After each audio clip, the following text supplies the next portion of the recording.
Good afternoon, followers. Today is the March meeting of the Nerd Council of Doom. Just to make sure we have a proper quorum, let's have a Nerd Council roll call from the Great White North.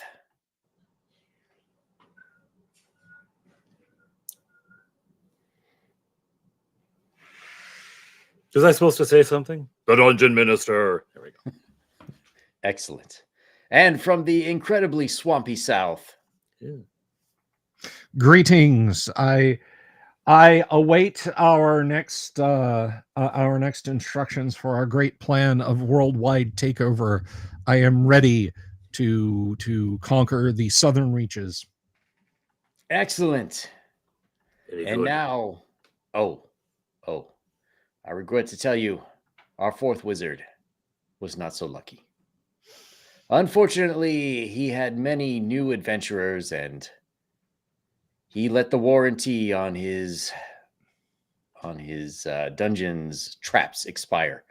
And as we know, they're all on a subscription fee these days. Therefore, none of them went off. He will not be joining us.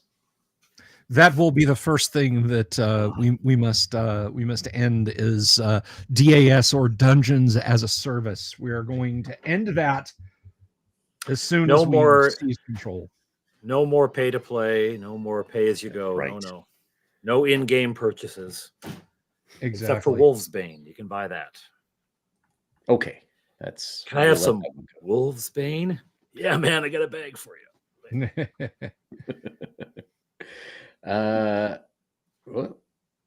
Well, let's get right into it. Well, I did not intend to do that. I can stop the screen share. There's a thing that Restream and StreamYard function differently. In StreamYard, you share your screen, but then the host has to add it. Here, apparently, whatever you share. Well, no, I got a notification that Bill added something, and then I clicked the link because I wanted to see what it was, and it's like, oh, here you go. I sure did add something. Let me tell you what. All right, so you always add something, Bill. You always add. Well, thanks. Not necessarily a good thing, It's like, arsenic. You add raw fish to the cheesecake, Bill.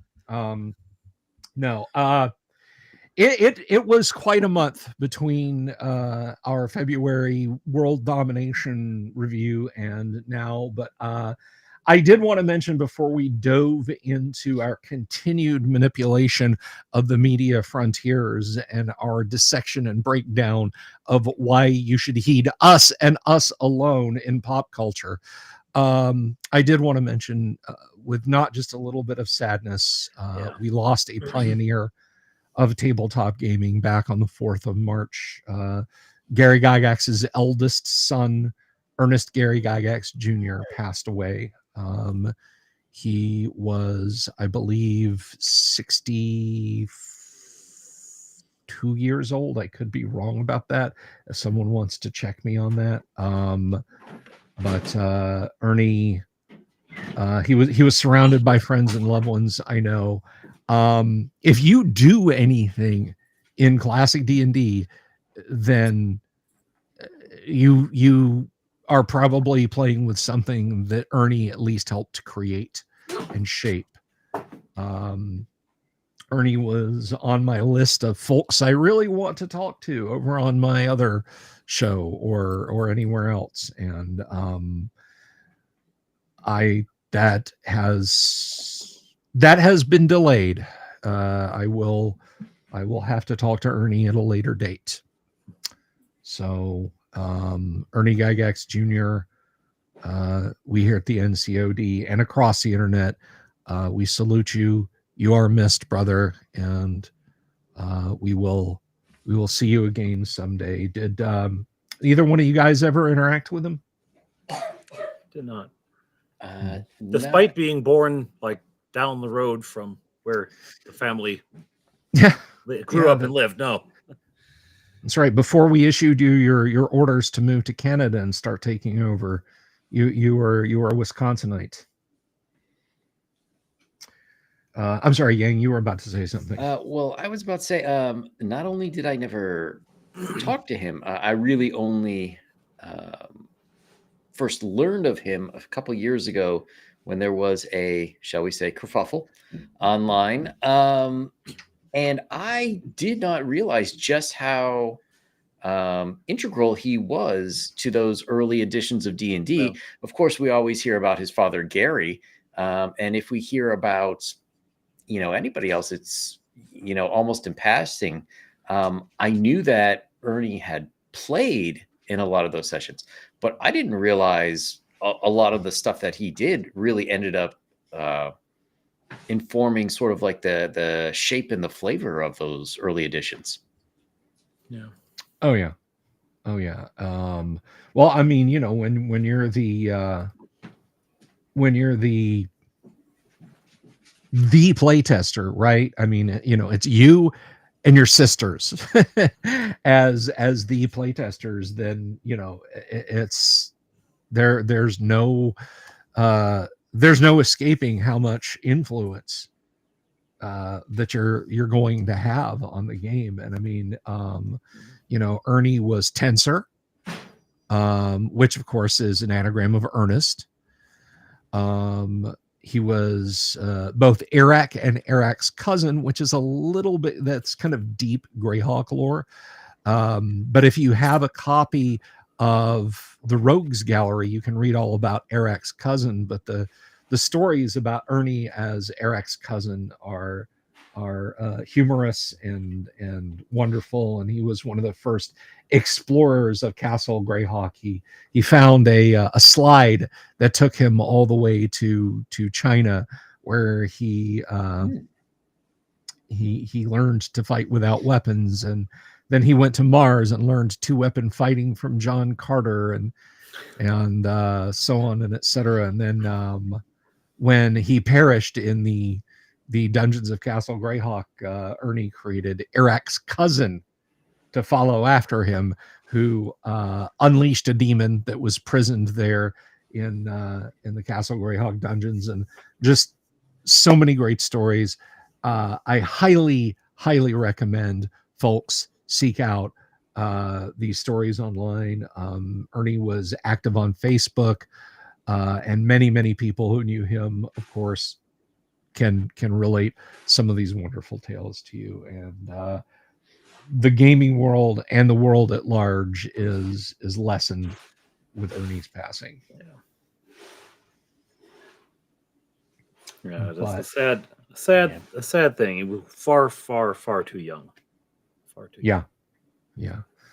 And those pioneers of the game, folks, if you get a chance to talk to if you find out, hey, Skip Williams is going to be at this gaming convention in the Midwest, and you're going to be in the neighborhood, go talk to him. Alan Hammock or heck, Heidi Gygax and Heidi's husband Eric, they're still very active in the gaming scene. Go talk to them. We're not getting any younger, folks. No, unfortunately. Undertake and take that journey and talk to them, because if you have any interest at all in classic tabletop role-playing games, the history of role-playing games, these are the folks you need to be talking to, not Johnny-come-latelys who have an axe to grind and write some 500-page volume with marching orders from a legal team. All right, talk to the actual people. So with that said, gents, as I had hinted earlier, and Yang inadvertently showed, we have some media to discuss. Speaking of other sad things that have happened, Assassin's Creed Shadows was released this past week, and boy, that was a controversial game. So for those of you who have been living under a rock, I salute you. It's safe. It's defensible. It's not easily penetrated by prey. But more appropriately, if you've been living under a rock, Ubisoft, a company that is based out of, I think they're in Montreal. Have you been monitoring them, Dungeon Minister? Have you been No, using... they speak French. I can't understand a word they've said. No Mon one Dieu. Merde. All right. Baguette. Baguette. Baguette. Pamplemousse. Well, anyway. Jacques Cousteau. Omelette Notre du fromage. So Ubisoft, and we'll actually stick a pin in the Notre Dame comment and come back. They're a company that, first of all, they are on the verge of collapse, despite having produced some of the most beloved franchises in PC gaming, including the Far Cry series. Well, starting with Far Cry 2, I should say.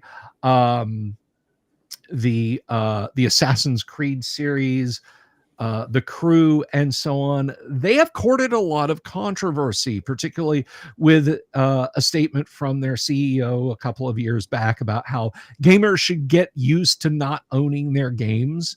To which I have seen a great rebuke. If buying my games isn't owning them, then piracy isn't stealing them. That's one of my favorite one of my favorite comments about that. But I mean, they've done some good.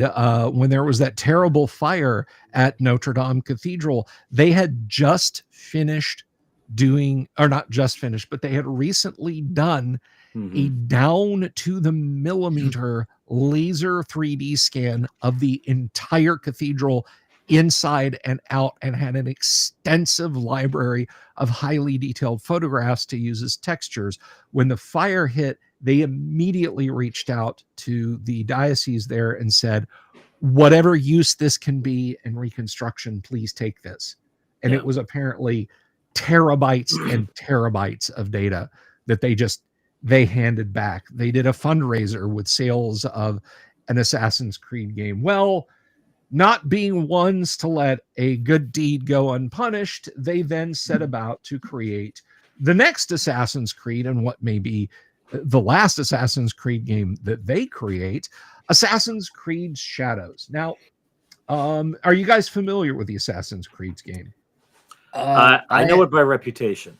Okay. Yeah, I've never played it. I mostly know it, but I have been following this one because this one seemed like So wreck waiting to happen. The Assassin's Creed games are third-person action games.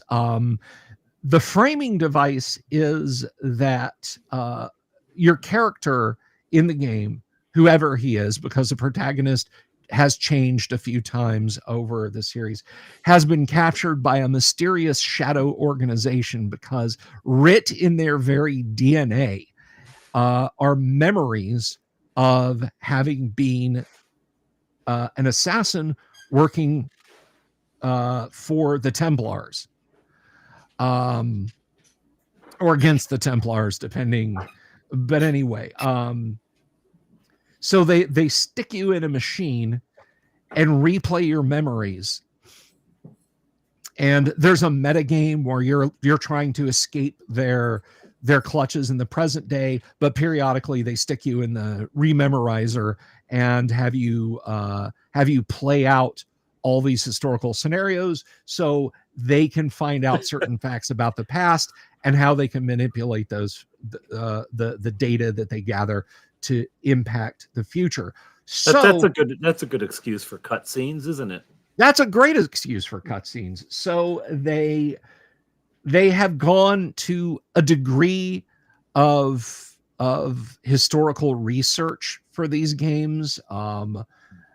They've researched history, conspiracy theories, that sort of thing. And other than saying, hey, we digitally scanned the Notre Dame Cathedral, so moving through this location is as good as being there, and by gum it is. You know, we researched the American Revolutionary War because there is an Assassin's Creed game set in colonial America, and so on. But they've never hit players over the head with, this is exactly what happened, this is exactly how it happened, until Assassin's Creed Shadows. Now, I'm going to show a little bit of ignorance of Japanese history here and go by what I know, what I've been able to gather. But apparently, during one of the later samurai eras in Japan, there was a Portuguese individual who he was of African descent, who wound up in Japan, and through a series of circumstances was a second for a samurai. He carried his armor, he carried his weapons, he was well regarded as a member of the household, but he was not a samurai. That is a very lofty position to hold in Japanese society. It would be like if someone from China went to 12th century England and became a squire for a knight. Right. He would be very well regarded. He would have shown up on tapestries and in histories, but it's highly, highly, highly, highly doubtful that they would have just knighted him.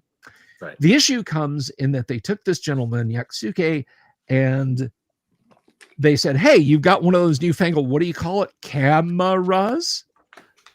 Hey, Yasuke, why don't you put my armor on and hold my sword on your lap, and they'll take your picture, and that'll be kind of cool. That'll be postcard worthy, right? So they did that, and spinning off of that one picture, Ubisoft has now decided he was a full-blown samurai.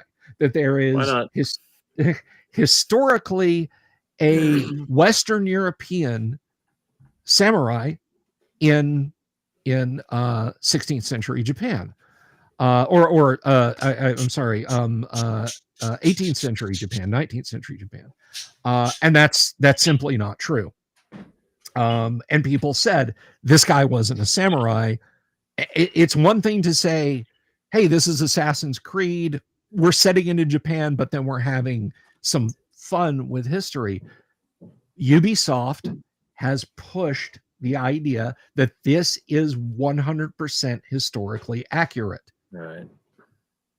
Which they have never done before. They have always said, our games are set in historical periods, and we've striven to show aspects of history that are correct.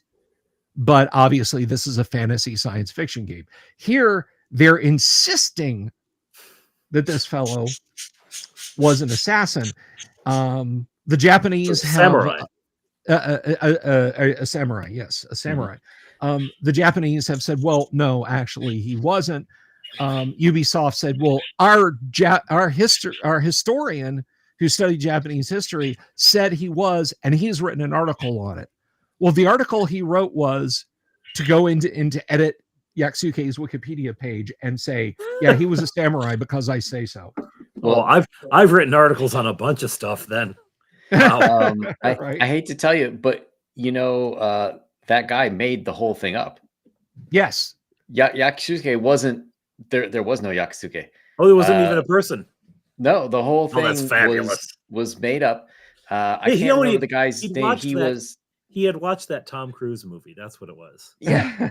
He watched Last Samurai. That's what it feels like. I think the guy was American. He was a white American guy who was living in Japan, and he was working in academia. I could never find out if he was just an English teacher, which was very common, especially back the early 2000s to the early 2010s. And he wrote this article about Yasuke, which was basically fan fiction. There's no historical evidence anywhere except for what he wrote on the wiki article. And then he starts sending out, he starts writing articles about the guy to sell like in magazines and in online stuff, like as a blogger. And he references his own article in Wikipedia as the proof. Oh, he references himself. Well, yes. I've been cited in a major, in a major publication. Okay. So with that said, the whole thing has kind of been a huge debacle, and it's not just dirty gamers who are opposed to this because, they're They're motivated because they don't like the idea of an African American doing his heroic stuff in Japan. The Japanese themselves have had a lot to say about this. It has become a federal issue in Japan. This has reached the Diet, which is the Japanese, basically the Japanese parliament. It has gotten to that level. They are that degree of upset. And as someone who is looking to go to Japan here in not the not too distant future, I just want to remind you, Ubisoft is a Canadian company, my friends. I am an American. Please, it's Quebec. Distinct society. Society. Well, so you might say, based on what Yang said and based on what I've said, well, that's pretty crappy. That sound no, that's nope. That is not the breadth and depth of it. The soundtrack, and this is kind of nitpicking. The soundtrack has interspersed violent rap music.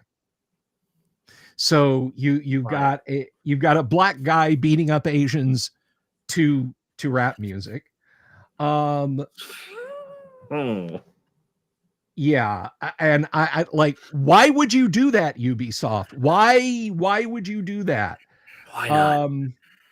The voice acting, which I don't know if we can share a sample of because we might actually get copyright struck, because Ubisoft is being like hyper defensive about this game. The voice acting, it's bad. It's bad, guys. You can find samples of this stuff out here. But to me, two of the things that are just like gobsmackingly stupid. Dungeon Minister, do you know what a Tory gate is? A Tory gate? A Tory gate. Oh yeah, yes, it's an arch. So for those of you watching, it is an arch usually found outside of a Shinto shrine in Japan. It's not just a wooden arch that says, hey, you're entering the temple. No. It represents a demarcation between earth and heaven. To the deeply faithful in Japan, you are literally crossing from earthly bounds into heaven.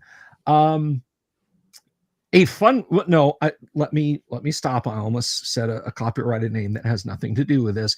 A company made a vinyl action figure of Assassin's Creed that featured the protagonist and a sidekick. It's a very actiony pose, standing in front of a Tory gate that's broken in half. Now, on the face of it, that's pretty insensitive. But it gets worse. Yang, if you want to add that to the screen. And I will read this to you guys. We can add the link to this article in post. So collectible figure maker Pure Arts removed an Assassin's Creed Shadows statue. Thank you, Pure Arts. From its sale over its use of a one-legged Tory gate, which some said was offensive. And then it talks about the gate. The one-legged Tory gate has significant meaning on its own. However, as one can famously be found at the Sano Shrine in Nagasaki, 900 meters from the hypocenter where the second atom bomb detonated. Yeah. So finally, this is not the last bit of controversy at all, but it's the last bit I'm going to mention. Ubisoft had to apologize because there was an historical reenactment group in Japan had their club's flag stolen and used as an in-game texture asset. Again, this was a recreation group. This would be like imagine you're in the SCA, Society for Creative Anachronisms, and your kingdom has a flag, and a company making a game about knights and wizards, or maybe just knights or whatever, and said, this game is totally historical, takes your SCA barony flag and sticks it in their game. That's what Ubisoft did here. So it wasn't a recreation society like Civil War reenactors in the US, where they try to get everything down to the last detail except their glasses.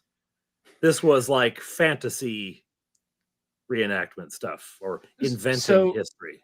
So the article here said that now do you want to try and pronounce this, Yang? Because I can't, and I will sound awful. Siliconia? That. Hang on. Sekigahara Tepotai. Sekigahara Tepotai. That is the historical recreation group. There is their flag. And as it turns out, they're a real-life historical reenactment group, and the flag was used without permission. A member of the group eventually contacted Ubisoft Japan about the presence of the flag, telling the company that if they wanted to use it, they should contact the group first, a reasonable request by any measure.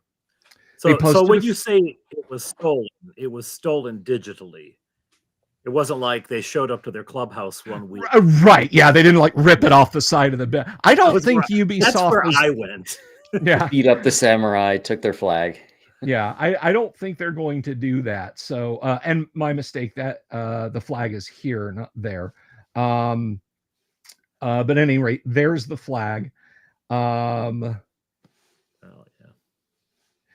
It took some time, but on 28 June, Matchlock Kage said they were told that Ubisoft was looking into it and attempting to contact the group.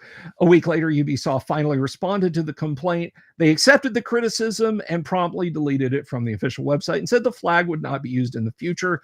Although they mentioned that the data has already been copied, it's difficult to delete. The somewhat odd phrasing is primarily due to the fact that tweets are being Google translated from their original Japanese. Now, note down here, Assassin's Creed Shadow is set to launch on November 15th. They have pushed this thing back time and time and time again, and it finally dropped this week. And here's the numbers it's currently doing. Over a 24-hour peak, 60,086. The all-time peak was 60, and that's the number of people playing it. Now, with that said, this game is the number 2 in top sellers on Steam. 5,000 positive reviews, 1,200 negative reviews, and an 81.52% review. So I'm not gonna stand here and say, and it bombed. The game completely bombed. It's clearly it's doing numbers, but that is the state. That is the state of Assassin's Creed Shadows. There it is. So any thoughts on that, gentlemen, before we move on? Yes. Yeah, I want to hear it. No, I mean, it's just, it's amazing that it is so poorly done, just in terms of, you know, like that group, the reenactors group, you know, what happened is somebody in France was like, okay, let me Google search this. And they just copied the first, like they took the first few pictures they saw, which were probably this reenacting group, and just like copied everything they saw in it. Like they were using it for reference for like, well, what would the armor look like? What would the flags look like? And it never occurred to them that like, hey, maybe we should check on this. Yeah. You know, and there are books and books of old samurai family logos, basically, that you can buy and in like free vector art, you know, ready to go, but they didn't. Well, and use something that actually existed back then as well. Like not something that someone has come up with now. Yeah. You know, one of the things that this struck me as when I first saw it was somebody was a big fan of Afro Samurai, which was actually a very fun anime series where it's you have a Black/African samurai wandering through ancient Japan, and it's full of, rap music and stuff. And it's like somebody said, "Oh, I really love that show. How can I turn this into a game?" And they thought Assassin's Creed was the perfect place for it. Yeah, and I think there was an Afro Samurai game. Am I wrong about that? There might have been. I'm not sure. I mean, there's so many ways that Ubisoft could have done this, and they chose all of the wrong ways. It's like they made a bet. It's like they made. How offensive could we be? How badly could we fumble this and still continue as a video game company? Yeah, and here we are. And I thought, my opinion is they thought that they would get all sorts of brownie points for diversity and this and that, when in Japan they don't really care that much. So of course they're not going to be happy when we unfortunately didn't play the voices. But imagine somebody doing like a really racist Asian accent stereotype. That's exactly what it all sounds like. It's like that's number one. Breakfast at Tiffany's with the the thing with the Tory gates, it's everything you said in that article except worse, because it's not like it's just one instance of like one Tory gate that was damaged and they put it in there. No, it's everywhere. They use the Tory gate, like they got it confused, where clearly they translated Tori and it was gate, but it's not the right context, because they have scenes I've seen where like they're riding on horseback and they go through a Tori to get into a town. Unless this is like some magical Spirited Away town, like it's that a divine town. Like it wouldn't be there. That makes no sense. It's really like, what's the least amount of effort we could put into research, or did they, or really like anime is all the research that whoever was supposed to do did. It's like, okay, let me go binge 12 episodes of Ninja Scroll or something. And that's what we got. Yeah. Well, now to be fair, count the number of games where that same shallowness of research was done about anything else. Medieval Europe, sure. Africa, whatever, right? I mean, that level of research is pretty much unfortunately common. But the difference is most games don't say, hey, this is absolutely accurate. And that's the biggest sin right there. Yeah. I mean, do you guys remember the era in the early 2000s when every company, like if you wanted your video game to succeed, it needed to be set in the European theater of World War II? Medal when the of Hitler Honor. Channel. Exactly. That's when the Hitler Channel was so big. That's what the H is for. Yeah. But even in the case where they portrayed actual units, nobody said, this is exactly precisely what Richard D. Winters did. So if you go on this mission and you dual wield Panzerfausts and take out Mecha Hitler in his Super Tiger 3 mecha tank, you can trust us. It's historically accurate. Imagine if a Japanese game company did that and said, no, we researched this. Richard Winters actually did that. He put on the 101st Airborne powered armor and punched through the side of the nuclear powered Mecha Tiger and fought Hitler on the command deck. What would people think of them? What would people say? People would be up in arms over that, and justly so. I mean, I am pissed off at Tom Hanks and Steven Spielberg for the gross historical inaccuracies in Band of Brothers, and they are there. They're using weapons that hadn't been invented yet. they got the small stuff right, things that like nobody would notice.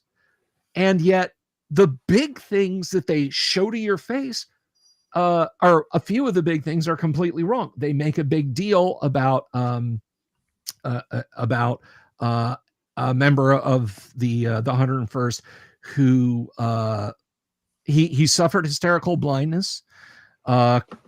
Major Winters, then Lieutenant Winters, had a talk with him, sat him down, and said, "Look, if you've truly gone blind, we'll send you back home. It's okay. Don't worry about it." And he essentially he's like, "Yeah, no, I think you actually can see." And he got back in the fight. In Band of Brothers, they show him getting shot and killed. And they put a banner up. This guy never recovered from his injuries. He died in England in 1946. No, he didn't.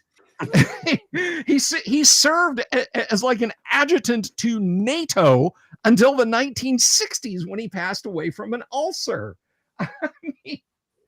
And this Assassin's Creed game is that level of historically bad, in my opinion. So that's of all the things that they could have done. And they kept delaying it, hoping people would forget about it, and then just kept making more and more and more mistakes. Now, I couldn't find any evidence of it, but I guess they released like a $300 deluxe edition that has Asian-themed gold embossed or debossed designs on the front. That I am told, I don't know if this is true or not. So minions, you out there in TV land will have to look this up yourselves. I am told that the designs are in fact Chinese, not Japanese. You could see that coming from a mile away. Yeah. They just said, "Oh, that's Asian. Put that on there." Yeah. It's all the same. Yeah, exactly. I'm reminded of this horrible joke in The Fiendish Plot of Dr. Fu Manchu. Christopher Lee as Dr. Fu Manchu is referring to one of his henchmen, and he says, "Take him away and kill him." And one of the guards says, "Which one?" And he goes, "You all look alike to me." That's kind of the same level of awfulness there. Put something Asian on there. Well, what? I don't care. Asian, they're all the same. Hello, Bingo Man Zero. Bingo Man Zero, greetings. Man. Welcome. You may receive your control color at the desk. Wait, are we doing control colors for our minions yet, guys? Shh. Oh, sorry. Ixnay on the Aller case. Sorry. That's at the end. Oh, right. After the Kool-Aid. Yeah. So anyway, that's all I have to say about Assassin's Creed. Good luck to Ubisoft. And I hope you guys I hope you guys get the reception you so richly deserve for that game.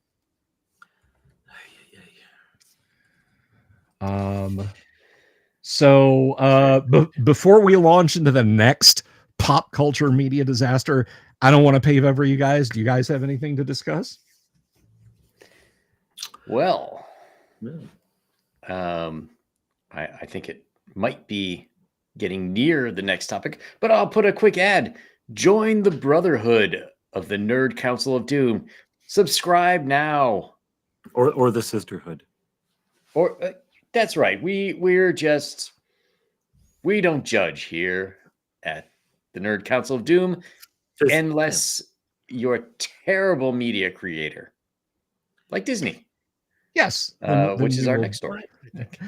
Yes, what indeed. They're not doing quality stuff anymore. Shocking, I know. Disney hasn't done. Not counting Pixar, Disney hasn't done quality stuff since The Princess and the Frog. But Yang, take it away.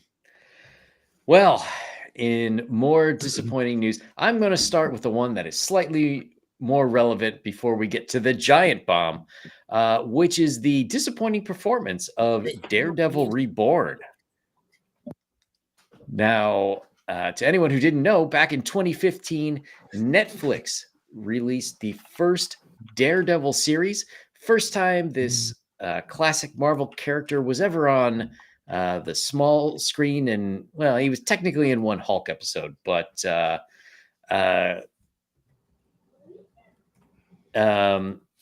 it was unfortunately canceled after 3 seasons when Disney decided, no, we're going to make Disney Plus and ruin everything that we've ever done. So they took Daredevil and the other Marvel superheroes from Netflix to put on their own channel, in which time they promptly forgot people like Daredevil. So now this year, which let me see, when did they? I think it's been gone since like 2020, 2021. And it could be better. So the first question is, why did Daredevil do worse than the Acolyte, which brought lesbian witches to the world of Star Wars? Yes. How? Not why. How? Did people actually play it backwards so they could unwatch it? Because that is a fantastic question. Many theories abound. The first thought was, well, it's just too late. They should have struck while the iron is hot. The second is, I've watched 4 episodes so far. I enjoyed the first episode. But after that, the main enemy, the Kingpin, the vicious murderer and drug dealer and ruler of criminal syndicates in New York City, he's going to couples therapy with his wife, which is not the actor. You mean the character? The character. Yes, not Vincent D'Onofrio. What would that scene be like?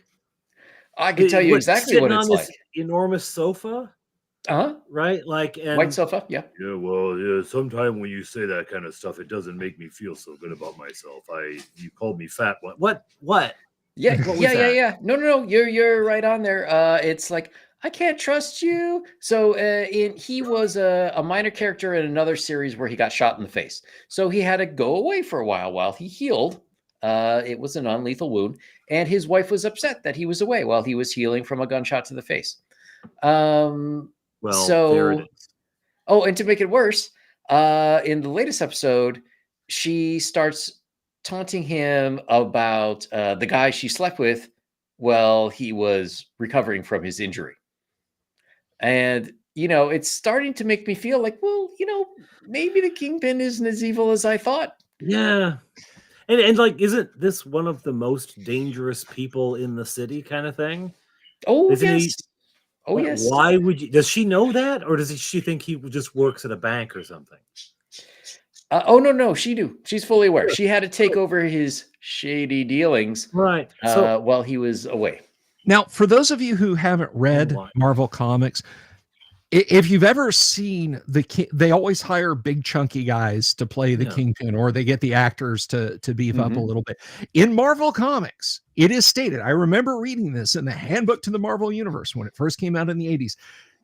People mistake the Kingpin for being fat. He is literally as muscular as a human body can be. Yeah. And broad shoulders, his lack of neck, his bullet head, his big thighs, his big biceps. He has like 0.02% body fat.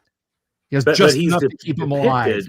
When I was reading Daredevil, he's depicted as the size of a house. I mean, he's outsized. I mean, that was in the late 80s, early 90s, where every superhero's muscles were like 3 feet around. But he was ridiculously huge. Yeah, he's not this soft, fat, slovenly guy. And he was cut in sharp lines too. He wasn't rounded. Had those shoulders you could shave with. Yeah. So just the image of him. I'm sorry, I'm still back in the counselor, in the therapist's office, because that to me is just grade A, the stupidest thing I could ever imagine. She makes you feel bad. You're Carlton Fisk. Dispose of her.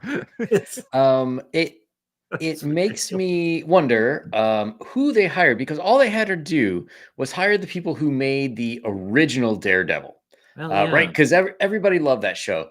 The one that was especially odious was Iron Fist. So Iron Fist was a little boy when he was like a Bruce Wayne type character, rich little boy.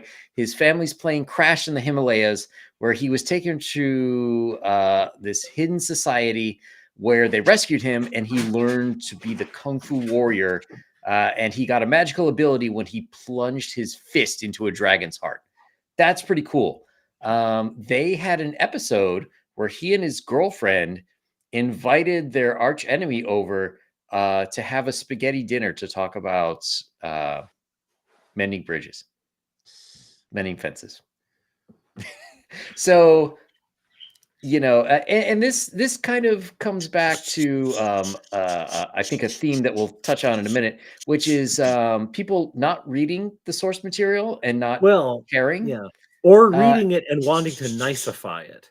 I've ended there's a sort of a nicification, and and it feels like all of the down to the color palettes that fantasy art is now done in this very cozy sort of pastelish, vibrant but pastel, vibrantly pastel, like pastel orange and brown if it's inside of a building, pastel blue and green if it's an action scene outside. And pink everywhere, pink and purple everywhere. And it's all very nice. And how deadly nice is, how deadly awful nice is for art, right? You don't look at a Caravaggio and say, oh, how nice. It's unsettling. It's supposed to be, weren't the bad guys in that hideous strength called the niceness or something? That would be about right. That would be about right. Now, I am going to slightly defend Daredevil here. The first episode had a absolutely fantastic action scene, which very much felt like it would have fit in the 2015 series. We did get John Bernthal back as Daredevil or as Punisher, at least for a little bit. Well, we'll see if he sticks around. So maybe it has some potential. Also, in terms of longevity, supposedly they have been contracted to do 2 seasons. So we may get something that builds into something awesome over 2 seasons, or we might get more dreck. It's kind of hard to say. This by far is not the worst series that Disney Plus has thrown up, but not be great. And I did rewatch the original Netflix Daredevil right before they took it off, and I think it was 13 episodes long. And I was watching it thinking, like, man, they really need to shorten this up because there's a lot of talky that really doesn't need to be here. So maybe some of that was always there. There was never couples therapy on a couch, but it had the seeds. And I wonder, I mean, you've got your finger on the comic book pulse more than any of us. I wonder maybe if they didn't look at Penguin, because Penguin dealt with a lot of complex themes. I take my hat off to Penguin because they really said, okay, you know what? We're going to take the Joker approach. We're going to strip away costumes. We're going to no more spandex, no gadgets, no super mutants. This is a person, and how do we make them a villain in the context of a real society? And Joker did it by saying, this is what happens when you ignore the mental health crisis. Penguin said, this is what happens when you devalue people and give them no other outlet in poverty situations. And I kind of wonder if the Marvel people, who, let's face it, Marvel is sky beams and force fields. That is Marvel's bread and butter. It's sky beams and force fields. If they didn't say, well, we can do that too. What if he went to couples therapy? What if his marriage was really bad? And I wonder if that's not, if it is not partially to blame, if Penguin, which is a phenomenal series, is not partially to blame for what we got out of Fisk in Daredevil 2. What do you think, Gang? I don't think so. I think it's more of they want to retool and they want to grab different audiences. So they're doing things that they think would make women more interested in it. Because usually if you look at the superhero genre, it's very solid men. not so much women. The problem is when you water it down with stuff like this, men don't really want to watch. There is one other aspect that I neglected to mention, which is Daredevil has always been an extremely Catholic character. He struggles a lot with the morality of, hey, I'm beating the crap out of people at night. Maybe that's a bad thing. And that, and like, well, I'm, people are being helped by the things that I'm doing. And he has a priest who he goes to, for confession, and he goes to talk about these kind of issues with. That has been stripped out of the series as well. And one of the big problems for Daredevil is that he, without giving too much away, he lost someone several years ago and he got out of the superhero game. So he's just lawyering. And then now stuff is bubbling up where maybe he needs to get back. And he's not sure if, hey, I got out. Is it morally wrong for me to, use my abilities to beat the crud out of criminals again? And, to me, without the priest in there, it almost feels more like pop psychology. He's talking over this stuff with the Punisher, which that's not the guy you should be talking moral issues over. He's dressed in black and white, but he's not a priest. Exactly. That's where the comparison ends. Yeah. Totally. And it's fun. For those of you out there who haven't seen John Bernthal's Punisher, but be prepared. It's not a happy superhero show. You will not go away going, yeah, that kicked ass. Well, it shouldn't be. Punisher was not meant to be that, right? Yeah. And when he was written well in the comic books, you never got the morality of what he was doing through him. He was always kind of a psychopath, but he would be helping someone, and like you would see the story sort of like through the eyes of a young woman that he's protecting or something, and you would see sort of the morality of what's going on like that, because he's very much like, no, I mean there were issues where he would shoot people who were littering. And there's a Rorschach, and they're considered very much Rorschach like, which we could have a whole talk about that, but there's kind of an alternate universe Punisher. Marvel did a series a number of years ago called The End, where they showed what the distant future of different superheroes would be like. There was the Hulk, The End, where the Hulk is literally the last living human on a post-nuclear Earth. And the Hulk, when Banner turns into the Hulk, he can feel the Hulk inside him, and the Hulk just wants to be alone. The Hulk hates Banner. It's very grimdark, but the one with a Punisher like tops it. Frank is in a fallout shelter. They put him in a fallout shelter prior to a full strategic nuclear war in Sing Sing. The implication being that they finally caught him, and he breaks out after the war and finds a government bomb shelter in Manhattan, and he sanctions everyone in the place, men, women, children. He's just like, you people did this.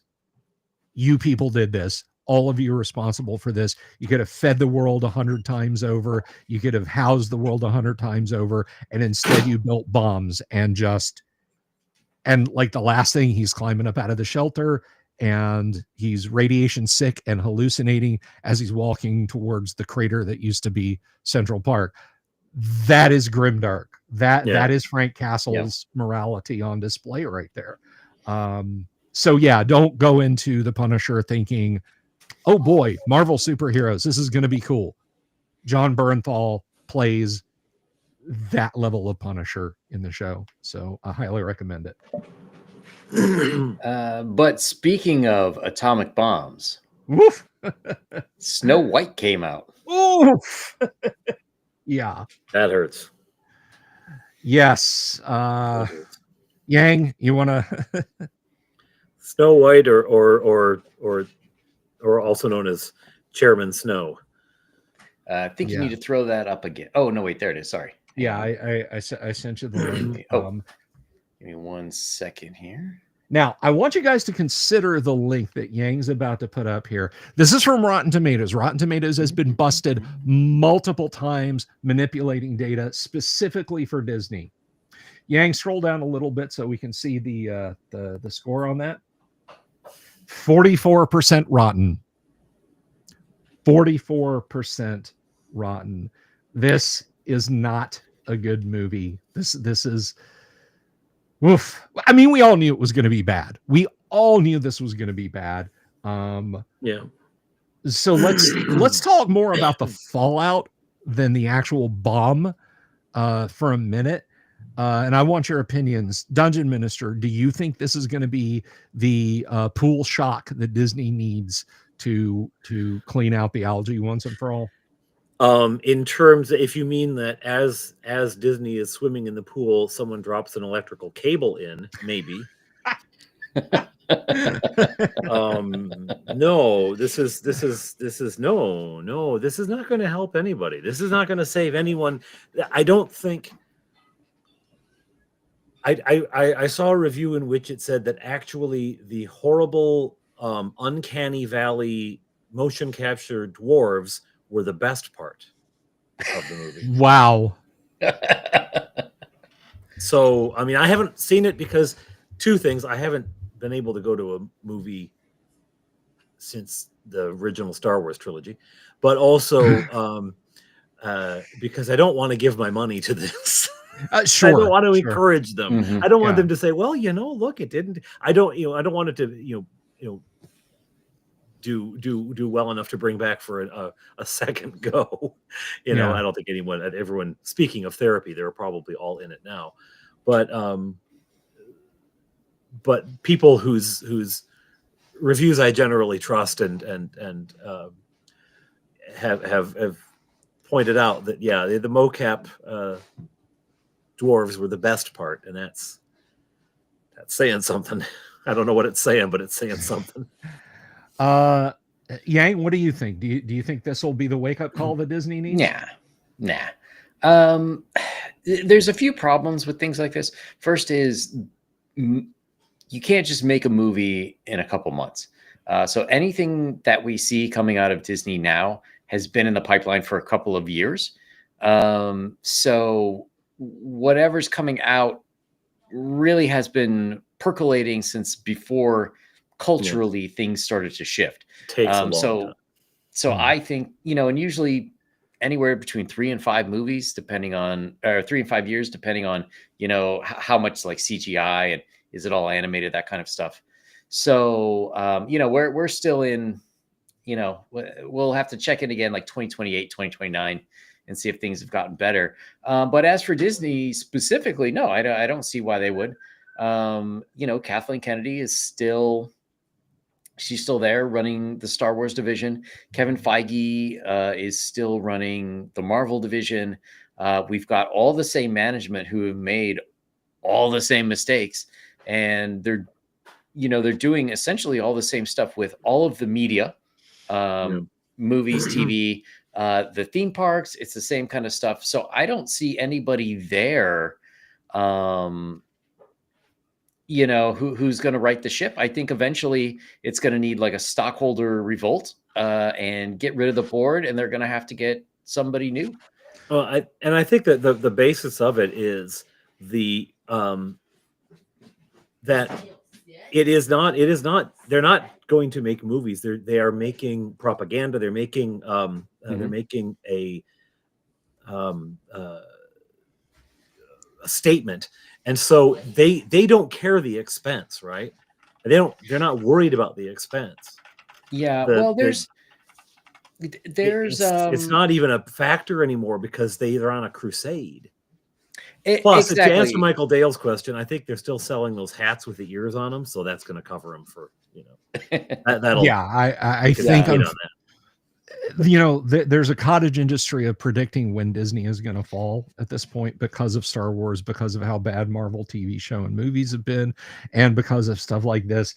But guys, they have an enormous war chest. You need to remember Disney could do no wrong between 1989 and 2010, 2015. Disney could do no wrong. They raked in untold billions. If in 2015, instead of buying Lucas, Disney had said, you know what, we want to buy Belize.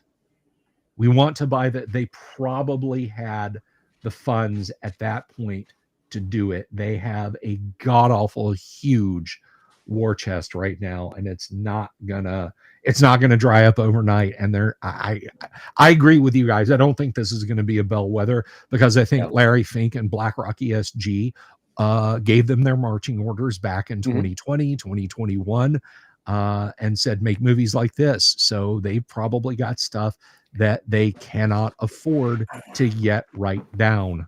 Yep. So sorry to interrupt. Just taking a look at the stock price. If we look at March 21, it's $99 a share, which pretty much puts us back over here at 2015. So if you are a Disney investor, you did a little bit good during the COVID time, but you're essentially flat for 10 years of investment. Well, you're flat for 10 years of you're worse than flat for 10 years of investment, because there's 10 years of pretty extreme inflation which happened over those 10 years. Yes. Yeah. So your $1 you had 90, invested in.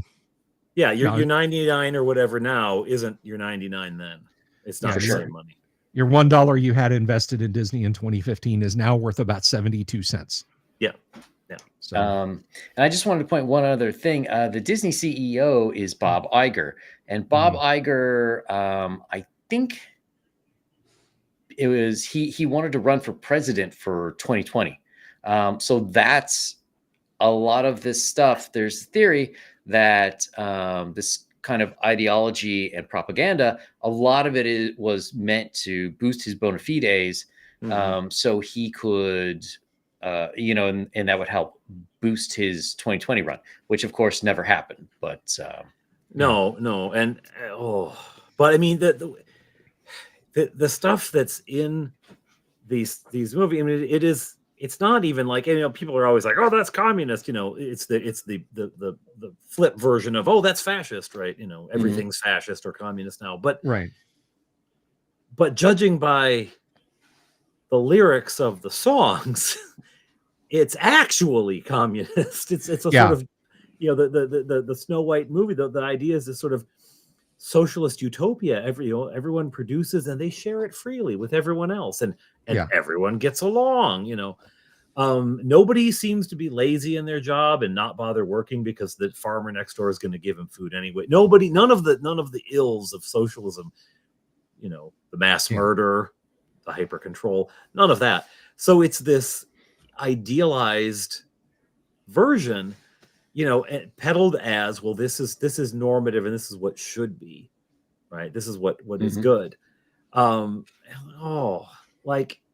It's not even a story anymore, right? It's like watching Nazi propaganda. It's just it's just pushing your ideology. There's not the bare thread of a narrative to connect it all, especially with this Dog's Breakfast, because it was made and then reshot and remade, and And one thing I can tell you is one of the best film critics you can watch in media today, and there aren't too many good ones in my opinion, is of course Critical Drinker over on YouTube. Yeah. Love Critical Drinker stuff. I don't always agree with him, but you shouldn't always agree with him. No, but he had an interesting take on his review. He said actually Renee Zellweger, not Renee Zellweger, I'm sorry. Poor Renee. That would be an interesting. Not different take. No, he said actually that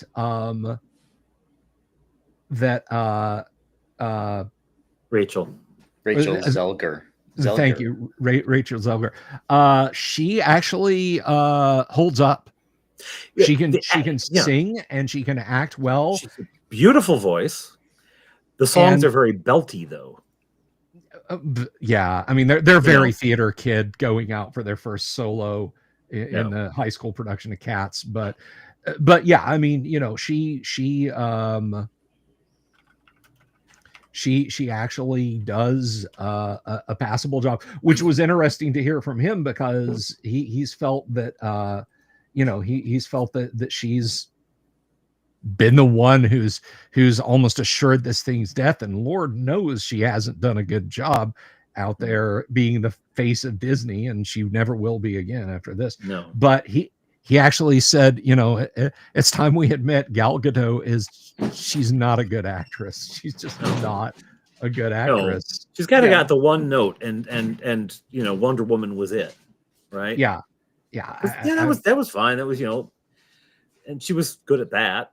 Yeah. But he said you can literally see, like, on the screen when they do a CGI lip flap and it's somebody else singing, and then they played that cut of her singing Imagine. Remember when all the stars made the entire world better and sang Imagine to us during the COVID lockdowns, everyone? Yeah. Remember how better our lives got for that?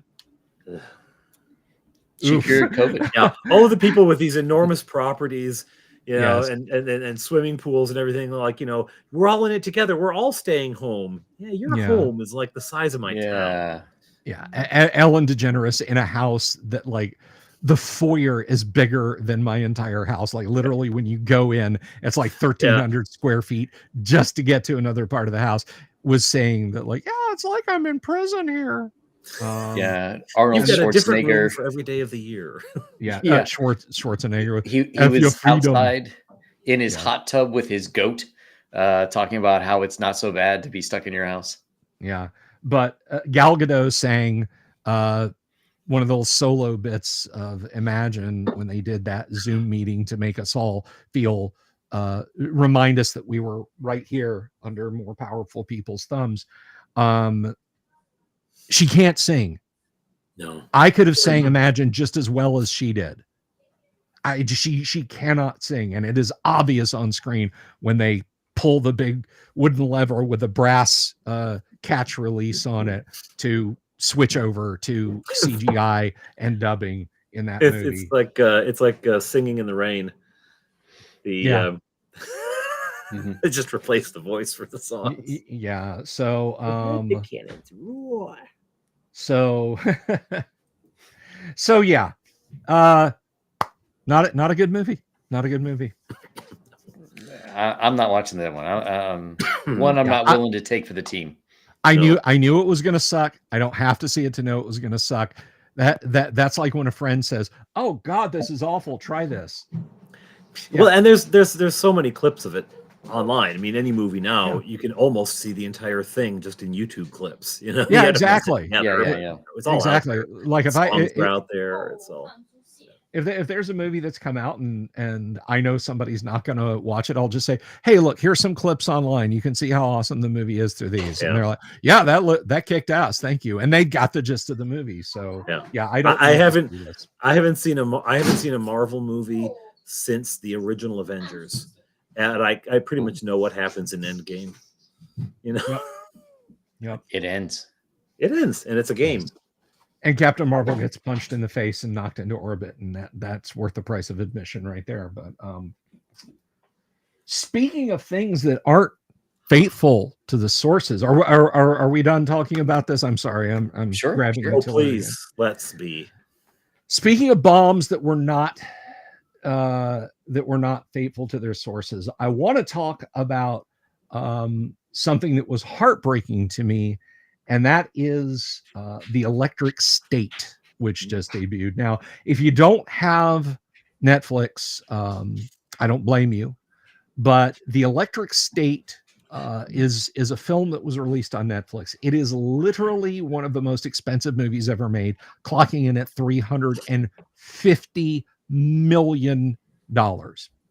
Let me acquaint you guys first with the Electric State, the book by Simon Stålenhag. Let me see, share screen, and I got to do this, and I got to do that. It's not quite as onerous as it is on StreamYard, but go ahead, Yang. So Simon Stålenhag is an artist who has created many arresting works of visual art. He works in hyper-realistic juxtapositions. You might see a missile and Gatling gun armed 25-story tall big boy statue leaning drunkenly against the side of a building, holes blown in it, while police cars and Abrams tanks surround it. Stålenhag, just his visual art itself inspired the game Tales from the Loop, which is a game which is set in the 1980s and has to do with your player characters, teenagers growing up in middle America in the 1980s, finding themselves surrounded by Fortean levels of events caused by the fictional loop technology. It's great stuff, and kind of his quote unquote grown up version of what he presented and what was selected for Tales from the Loop is his visual novel, The Electric State. The Electric State takes place in the late 1990s after an alternate reality, early 1990s. There is a global catastrophe, a war against machines that humanity won, but the global population has gone from the billions to the millions. And the protagonist narrates her journey across the hollowed out remains of the United States. And Stålenhag would create a painting that fit and then write a story to fit that painting and then fit them together. It is, despite the vibrant colors he uses in places, it is a sometimes frightening, a disturbing look at this juxtaposition of the silly with the deadly serious. And it is not played for laughs. And I can bring up some of the art there. So again, there's the protagonist, there's her brother. Yes, her brother's consciousness is in a small robot.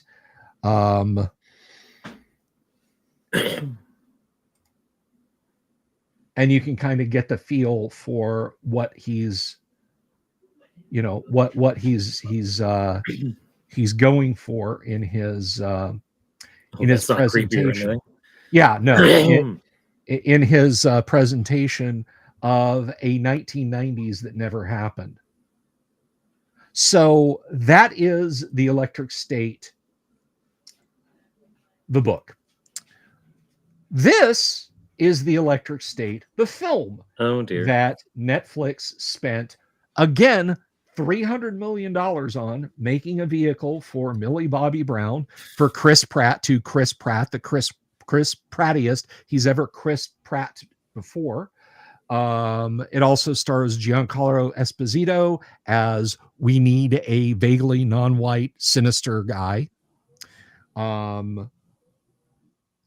It essentially, I think they leafed through the book. They didn't read the story. They saw the pictures and said, this looks goofy and silly. Let's make a goofy and silly kind of Guardians of the Galaxy sort of thing. And that'll be fun, right? People like that. Yeah.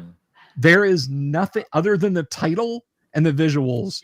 There is nothing here from Stålenhag's work. $300 million. And how have people reacted to it?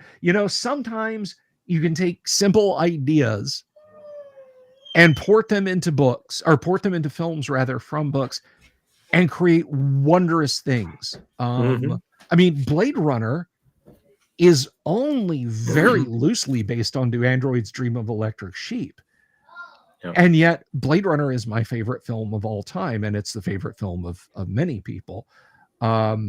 So what did they do here? What did they do with The Electric State? Well, it is currently sitting at 15% rotten on Rotten Tomatoes. Again, a website where studios can go in and manipulate things. They've been caught doing it before. It has nothing to do with the book. If you guys are intrigued by what I was telling you about the Electric State, this is not an endorsement. We do not have an Amazon affiliate or anything like that. Go over here and spend $22 and get yourself the hardcover to the book, or the hardcover book. Do not waste your time watching this attempt to remind you that Millie Bobby Brown still exists. And someday we're going to release Stranger Things season 5 with the subtitle, "The kids are all in their 30s now." Yeah. So I think this kind of sums it up. Lumbering along like a giant automaton, the Electric State has plenty of hardware to back it up, but none of the spark that make it come to life. This is one of those things that honestly should have been a 10 episode, one series only series on Netflix. Yep. And paid a lot much attention. What makes this more frustrating is the Russos. They're responsible for this. They knew better. They helped create Stranger Things. And they created this dog's breakfast of a film. What I always get, my frustration with this kind of thing, when a film bombs, like when something like the Hobbit movies, right? And you just go, oh, Jesus Speaking wept. of stuff that didn't pay attention to the source material. Yeah. After they did a pretty dang good job, I mean, Tom Bombadil notwithstanding, and the elves showing up to Helm's Deep notwithstanding. When that kind of thing happens, when a movie gets made and it just either disrespects or ignores or gets just tone deaf wrong, the source material, the frustration I have is not so much about that movie, because I just won't watch it, right? Or I'll watch it once and say that was lousy. It's the fact that now no one's going to do a proper one for at least another 5 to 10 years, right? Unless someone with a lot of money, unless somebody with a lot of money says, that's it, that was awful, I've got to do it right. Who's doing that? I mean, you've got to have Bezos, Musk kind of money to say, oh yeah, well sure, we'll just do one that's good. It just means that they're not going to touch the property again, so you're not going to get a decent movie of it until 10 20 years maybe. So this go ahead, Yang. Well, I am going to take the counter position on this. Okay. Did you watch the movie Dungeon Delver? I've tried. God, I've tried. Okay. Well, first, let me just hop back here. If we look at it, you are not correct that it's at 15%, but this is critics. If we go over to the audience meter, it's riding at 71%, meaning 71% of the people liked it. I have to say I enjoyed the film. I'm not going to say it was great cinema. There were certainly a lot of parts, especially early on, where you're like, huh? You're right. It would have been better to be like a one season thing where she was journeying across the US. But it reminded me very much, if there's any 80s kids in the house, movies like Flight of the Navigator or Space Camp. They were fun popcorn movies. They, could this have been something better? Sure. But I enjoyed it for what it was, and I will forget it next week. Yeah. I think, though, the frustration would be that given the source material, it could have been more. It would have been like if Lord of the Rings, was at the quality of a sort of 80s glam pop fantasy movie with big har, and cheesy looking weapons and stuff. If they'd done that, if they'd given it, that kind of treatment, and Charles, it was fun to watch, but hey, I don't know. That's fine for itself, but like, if the material deserves more, you kind of like, oh, come on. Charles S. Band presents The Lord of the Rings by Canon Films. Yeah, precisely. But if they're gonna do something of some pulpy novel that is just kind of fluff to read, and then it's fluff to watch, you go, yeah, that's about right. This is true, but I think one of the reasons why it did so poorly with critics is that it's purely a popcorn film. It's purely meant to be entertainment. There's like really no political messaging other than don't hate robots for being robots. That's like the only message you're going to get out of this movie. And it makes me wonder if we are starting to, we were talking earlier about the Disney stuff. Are we going to start to see the shift where people are trying to make films that aren't, that don't have messages? They're just there to entertain. Unfortunately, this was a big whiff for, for fans of the series, clearly. But I think things are trending in the right direction. I don't think the objection, at least my objection isn't so much like a message being in the movie, but there's a difference between a movie with a message and propaganda. Those are two different things. And that's what the irritation for me has been, the propagandizing of film. And I would say, you would get an equally negative reaction for something like Lady Ballers, the Daily Wire thing, but which was just like, it's not funny. You're just trying to put internet memes into a film, and it's not funny. So I think, and in terms of like, just fun movies, the latest Top Gun one, the great pure popcorn, beautiful, right? I just think it's like,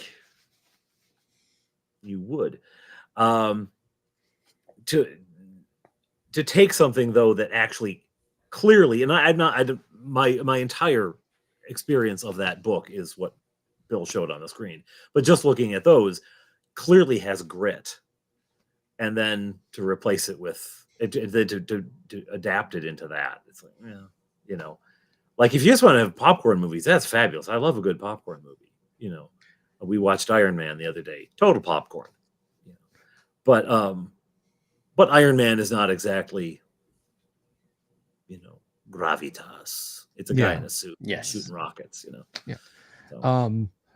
I would dare say, Graph Paper Architect, that A Lord of the Rings by Quentin Tarantino would be necessarily somewhat more bloody, but I think given his appreciation of the craft, I feel like it would be presented in a grittier way. No, we wouldn't have Sam Jackson as Aragorn saying MFR all the time. I think Gandalf. I think he could cast it particularly well. I think it would be well done, and we would get extremely long, slow tracking shots of Galadriel's bare feet. She's walking out to her magic mirror. Well, there's already the barefoot scene, isn't there? Yeah. He would have added some women hobbits just to always have that in there. Yeah, we would have gotten hairy feet. Rosie Cotton's hairy feet would have featured strongly in a long expected part of the film. Well, but, and Steve Buscemi's playing Gollum. Steve Buscemi wouldn't need is the Gollum. makeup. Yeah. He's gotten better looking as he aged. He actually has. He's gotten more normal looking. The interesting thing is, when I first picked up on Buscemi, I saw him in a Tarantino film, of course. It was Reservoir Dogs. I didn't think he was like that gawky or weird looking, but the 90s and early 2000s rolled in, and I was just like, somewhere there is a young Steve Buscemi who looks fresh and hale, normal. he got a few jobs. He got some money. He got some drugs. Things went down. Now he's old. Have you seen The Death of Stalin? Yes. Oh my God. Such a good movie. First of all, we need to use that as a blueprint for what not to do when we finally take over. When we take over, yes. But The Death of Stalin is one of the funniest movies you could ever hope to see. Jason Isaacs as Field Marshal Georgy Zhukov is probably one of the funniest things I've ever seen. Just choose the scenery up. Absolutely, up. absolutely. I won't take that as a comment, General.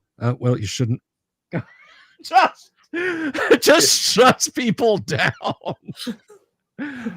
I'm smiling, but being angry. But I'm highly fucking pissed. just Yeah. it is so funny, and it's another one though. Like if you kind of take a deep breath and step back away from your TV, you're like, oh wait, no, they're playing it for laughs, but these people were this completely friggin' horrible, right? That's the thing. I mean, they make it funny, but they're doing the stuff they did. You know, they're not inventing much. Yeah. There are a few cases where they compress some sequences, and because it's like the power struggle lasted over the course of months and months, and you can't do that with a 120-minute film where you want people in the art house to laugh and order another beer and slap their knee. That's you can't you can't do that. But go see it's on Amazon, it's on Netflix. Watch The Death of Stalin. Don't sit too close to the screen, because if you really start to think about the historical background of what's going on, you will get sad. It is good stuff, and Steve Buscemi does a great job as Khrushchev. Yeah, absolutely brilliant. A little spoiler alert, guys, the movie is like 6 or 7 years old, so you've no excuse. When he proposes the coup to take power from the Central Committee and put Malenkov in charge and depose of Beria, he walks up and he's talking to Zhukov, and he goes, I'm talking about moving against Beria. Now, are you with me?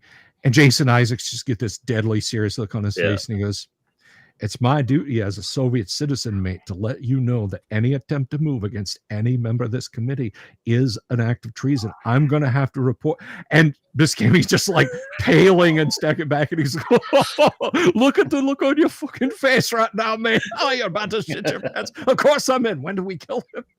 Yeah, it's a brilliant film. It is great, and I don't know how we got here from the Electric State, other than to say Buscemi. It was Tarantino, Buscemi, Tarantino, Lord of the Rings, and Buscemi as Gollum. But anyway, I'm afraid that was probably me. Sorry. No, that's okay. I will say this in Steve Buscemi's defense. He is a volunteer firefighter in Lower Manhattan, and on 9/11. He went to his firehouse. He went to where he had served and was like, what do you need me to do? Yeah. He's a stand-up guy. Yeah. He's a stand-up guy. So, gentlemen, any other business we have? Well, there is one business. All right, one business. And this has to do with the overall culture of our society today and how we might change it to better suit our needs. So recently there has been a brouhaha over The Great Gatsby, a classic American literature that apparently none of the three of us have ever read. Yeah, so I don't know when it became a classic. I had to read it in. Oh, did you? 9th grade, 10th grade? Yeah, that is now a long time ago. So I don't remember much about it, other than that The Great Gatsby isn't. Sorry to spoil it, but that's even older than The Death of Stalin. So come on. Yeah, that is a film.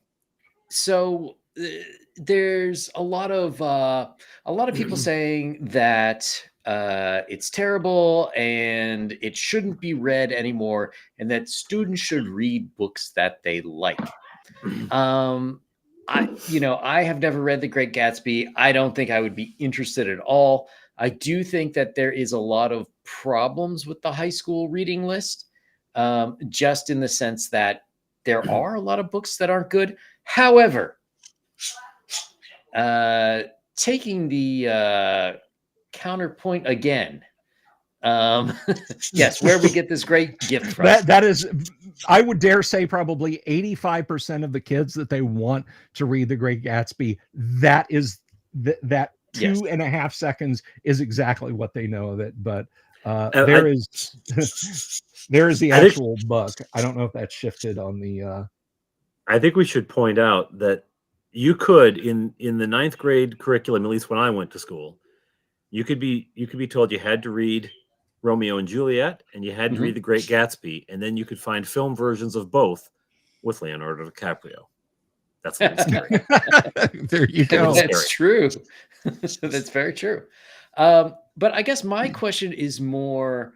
So I have noticed in my professional dealings,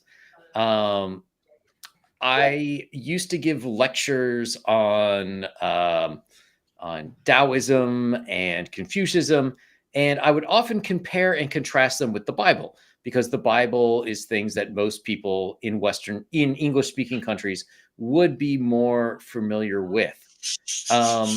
So I had noticed this phenomenon where all of a sudden, younger people, they don't know any Bible stories, so I can't do that anymore. When I teach classes in Brazil, I can absolutely use those Bible stories, and they still, even though Brazil is becoming more secular as a country, they still at least know the stories, and it makes it much easier for them to understand the material. So I'm kind of wondering, a lot of the books that students have to read in high school suck, but is it important that they read it? Like, I'm wondering about even stuff like the Odyssey and the Iliad, Canterbury Tales. And even if you're not reading the Bible as a religious text, you should at least go over the main stories. 1,500 years of Western civilization is based on that book. You can't understand all the references and Easter eggs in modern parlance if you don't understand the source material. Well, there it is. So, what ends up happening is you end up someday, your friend is getting married at a church, and you go to church and you hear a reading as part of the liturgy, and you say, they ripped that off from that Leonardo DiCaprio movie. And just to sort of bring this around to more conventional things, I heard people saying, they shouldn't read Gatsby. They should be allowed to read Lovecraft. Now, I'm all good with adding Lovecraft and Robert E. Howard, to the curriculums. I think that'd be fantastic. But if you don't have those other acknowledged classics, are people going to understand? And I think we can see that today in tabletop gaming with the Appendix N. So for anyone who is watching this late and doesn't really know tabletop gaming, some of the earliest creators, when they created Dungeons & Dragons, they came out with an appendix, Appendix N, that had listed in there a lot of their influences when they were creating this game. Inspirational reading suggestions. Exactly. And it's a good one. There's sort of a generational gap between people who started playing in the 70s and 80s and people who started playing, let's say, in the later 2010s. People in the later 2010s, many of them have not read any of these stories. Yeah. And there's a conflict between the older crowd and the newer crowd about what kind of stories they want. And it totally makes sense to me why younger people wouldn't want this older stuff if they don't know how good it is, if they don't know how awesome it is, So what is your guys' opinion on education? Should we have at least some of the classics, or should we just say, no, it's cool, just whatever kids want to read is fine? First of all, I want to acknowledge, it's over there, I want to acknowledge Jorge's comment, because that's brilliant. There has never been a movie based on the novel Frankenstein. There has not. None of them. I actually read that to the boys for bedtime in October. I think it was. We reread Frankenstein. You read a chapter and that kind of thing. And I had read it when I was in high school, and not as part of the curriculum. I just read it on my own, and I read it again and realized, that really has nothing to do with anything that's ever been put to film. Little snippets, but not much. So I have a particular view on this subject because I've got a teenager currently in 9th grade. Fleetwood went into 9th grade this year, and we'd been homeschooling, and then high school gave him the option, and he thought he'd try it out. I have to say there's some buyer's remorse from him, and a lot from us, because his English class, when they went to assign reading material, they were assigned a graphic novel. Now, we're nerds. We like comic books. I think comic books are great. I've got The Watchmen sitting on my desk right now. It's a great, but come on. You need pictures in 9th grade. You know, as I say, in 9th grade, I read things like Gatsby, read things like The Old Man and the Sea, speaking of biblical imagery. Yeah. Read things like, I remember they were reading Huckleberry Finn or Tom Sawyer or something, the rest of the class, and I'd read it when I was younger. And so I asked, and the teacher gave me Of Human Bondage by Malm, Somerset Maugham. It's like, whoa, we read Dickens, we read the classics. And now my kid comes back and his teacher actually said, we won't be reading any Shakespeare. Shakespeare's boring. That's the English teacher. I thought I couldn't lose any more respect for this person, but what was the latest thing? I can't remember now. I can tell it. Just what would it? It was the March Madness library competition. Oh yeah, the teacher. There's a March Madness library competition. How many books can your class check out? And the teacher told them, I'm not telling you not to read the books, but they won't check. Jeez. That's the English teacher. So, do I have an opinion? Oh yeah. Now, that doesn't mean that Gatsby should be enshrined forevermore as the book du jour. Like, I also read Ivanhoe in 8th grade. That was fabulous. Loved it. Much more interesting than Gatsby. But I do think children need to be given literature that challenges them and requires something of them, because then you're reading for, well, it's the equivalent of the popcorn movie, right? Popcorn movies are great, but film can do more. And that doesn't mean you shouldn't have popcorn movies, but it should also do more.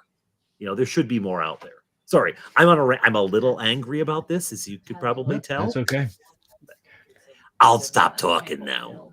I hate to admit, I kind of agree with the teacher that Shakespeare is boring. I absolutely detest Shakespeare. However, high school kids should have to read at least 2 plays and some of his. Now, I liked his poets, or his poems. I believe he had, unless I'm confusing him with Keats, To the Virgins Make Much of Time.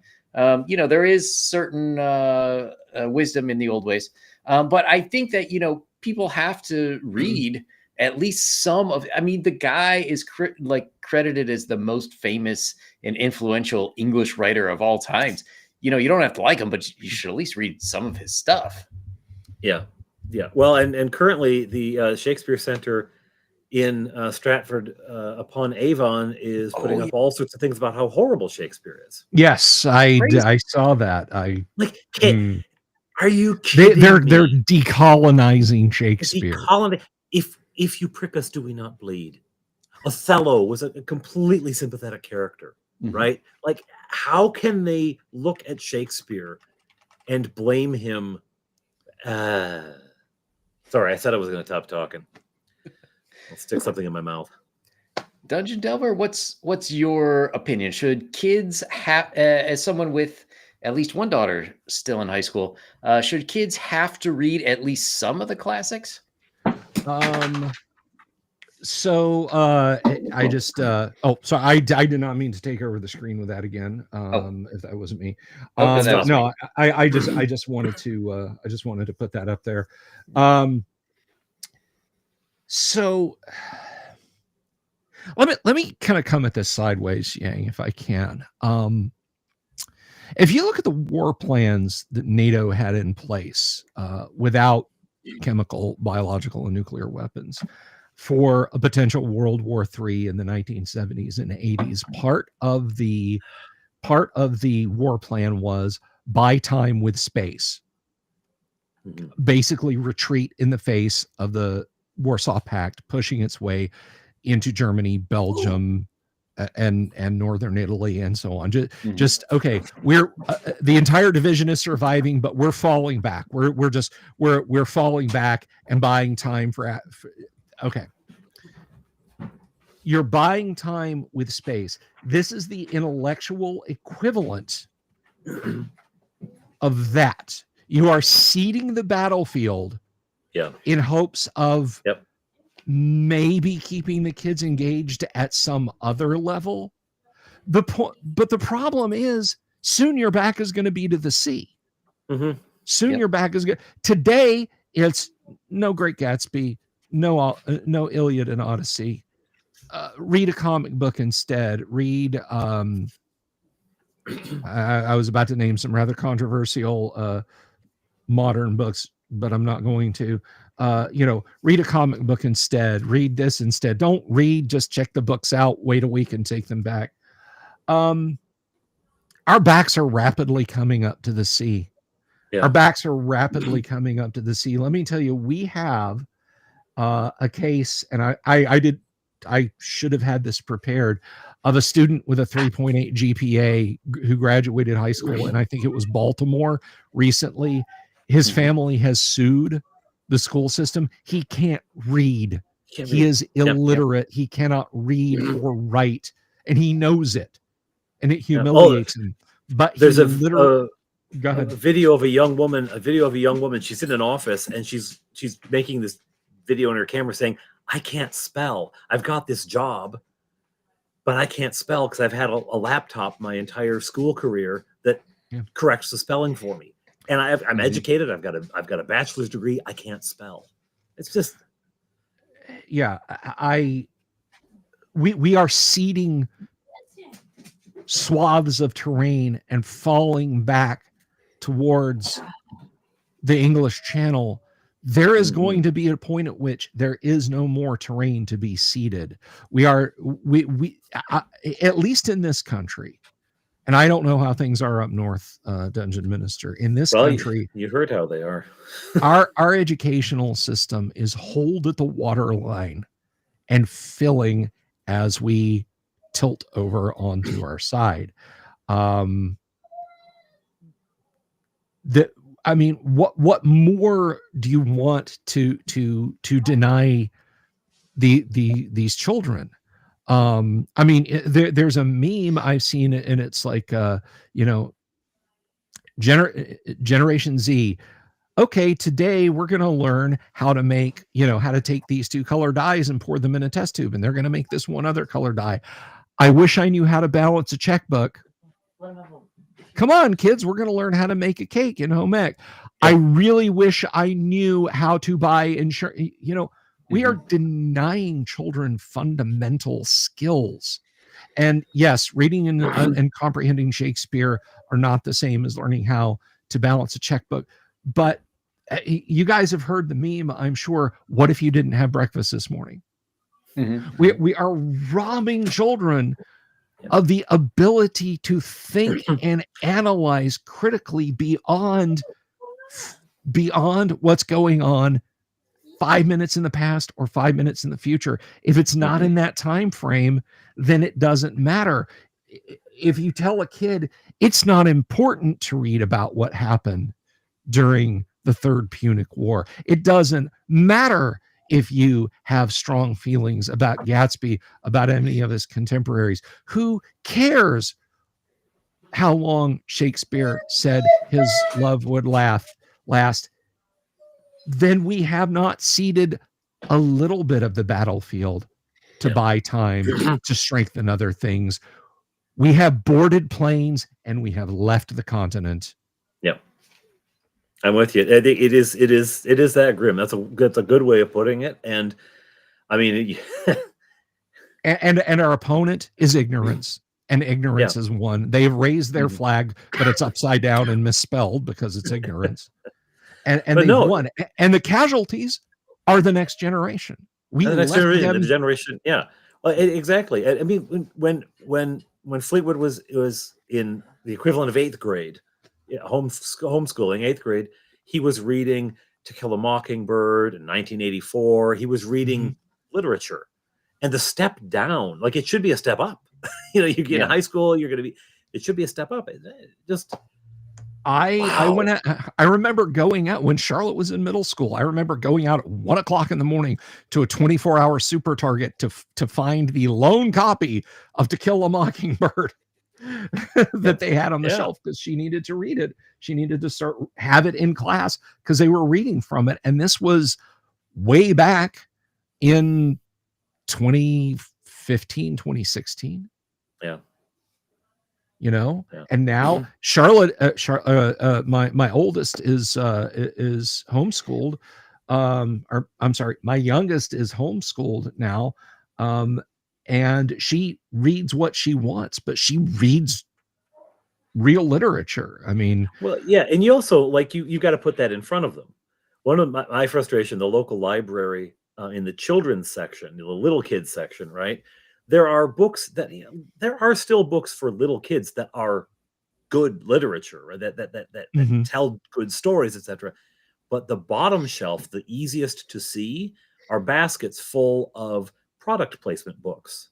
Yeah, Scooby-Doo books and Pokemon books, and and it's some thin story that's just selling a product, right? Spider-Man fights the Green Goblin, whatever. That's not. What you're doing is you're putting the candy on the bottom shelf. You're putting the sugar cereals on the bottom shelf.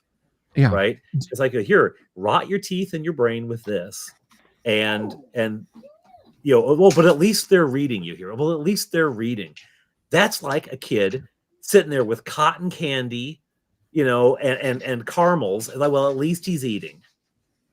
Yeah. It's not getting any nutrition. He's rotting his teeth. Do they do Scholastic book fairs up there, Dungeon Minister? They do some version. It's not Scholastic. I don't think Scholastic is here. Again, we didn't get into the school system until this year and at 9th grade, so they wouldn't have, But I was briefly as a community member on the school parent teacher council in the village where the church is, just as a community rep, and they would have book fairs of some kind. I think they called it Forest of Reading or something. Well, down here, the Scholastic book fairs have just turned into toy stores. Yeah, well, that's it. A lot of the books for this Forest of Reading were, they were weeds. They weren't. Yeah, here's a book, but it's like got a bubble wrap thing stuck to it that's got 2 Hot Wheels cars or a Minecraft toy. Yeah, technically it is paper that is bound together in a with a spine and 2 covers, but that's where the similarity to a book ends. Yes. Yeah, your kid clutching the $5 you gave him to go in. Well, it's like it was $20 when Rosemary was in elementary school. Taking the $20 in there, they're not there. Well, Rosemary and Charlotte were good about it, but I mean, you turn around and see kids, and look, they had a basket from Toys R Us. Yeah, essentially. Like the shelf behind me is full of literature. Some of it modern, some of it classic, and that's where Fleetwood is pulling books from. That's where Touchberry is pulling books from. Touchberry is currently reading Lord of the Rings. Right, good for him. He's 12. He's reading The Lord of the Rings. Now, I read it to them years ago, but now he's reading it on his own, right? Good. And if you present your kids, candy or vegetables, they're going to eat the candy. If you make sure it's vegetables, and then every once in a while you give them some candy, but then they're gonna learn. Oh, vegetables are very tasty. I like those, right? Yeah. So it's the same thing with the stuff they read. Yeah.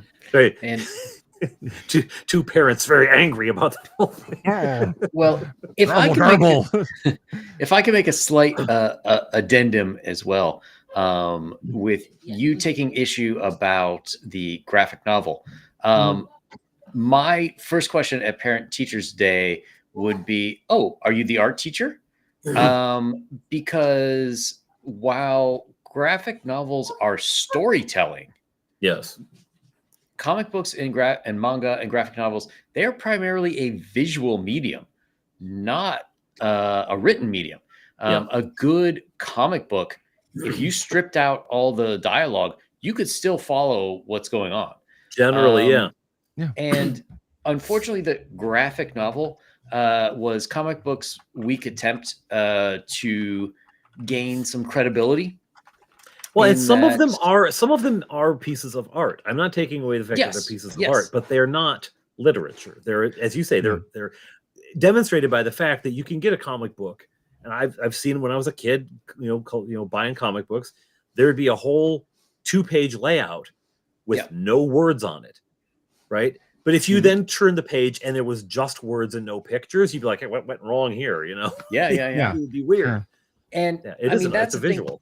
I think if the kids are like 5, 6, maybe 7, having comic books as a stepping stone to maybe help them get into full books with no pictures, that's fine. But I think comic books should be studied in art class. But especially at a high school level, to be giving kids that instead of actual reading, it's just abominable. Well, it cuts out one of the strongest things about reading a novel, that you cast it and you set the scene. Like if you read, so Fleetwood read Dune, right? He imagined those places. He imagined the scene. He imagined who the characters were. Now later he saw clips of the movie, and that's the thing. You would go to see Lord of the Rings, you say, "No, that is not how I pictured Aragorn." That is really not what I thought the Hobbiton looked like. But fine, someone else has a different vision. You're watching a movie, but as you read it, you do that work, and it exercises muscles in the human mind and in the human spirit that when you look at a comic book, that work is done for you, right? And so it's a visual medium, and all you get to interpret kind of is the kinetic element of it because it's frozen on the page. I mean, there's little motion lines, but you interpret the kinetic element of it, but the work of visualization has been done for you. So you don't get that. And that really is important, because if you can do that with Hobbiton, if you can do that with Gatsby's Home, if you can do that with any, element of literature, you're going to be able to do it not only to create, but also to solve real problems, right? Because you've got the mental facility to imagine beyond what's right in front of you. Sorry, I'm preaching again. Perhaps we should call school age kids. Absolutely. I've got my guide to being a boy. It's The Hobbit, The Hobbit, Rascal, My Side of the Mountain, Watership Down, and there's one more. What's the fifth one? I've lost the fifth one, but those are the, because like Rascal, what a great story. I don't know if that's popular outside of Wisconsin, though. My list would be huge. My list would be, and a lot of people might question some of them, like, okay, Bill, but the John Carter of Mars stories, yes, unquestionably. What if your son is transported to Barsoom? Don't you want him to know how to survive there? Exactly. Right after Tarzan, and he learns how to survive in the jungle. Yes, just so. Beauty way to go. Yep. Well, my fellow members, do we have anything else on the agenda for today? I can't think of anything other than like and subscribe. Yes, we are up to 43 subscribers, but you guys should subscribe again with different YouTube accounts. Yes. So like and subscribe while it's still a voluntary action. And it's not made mandatory.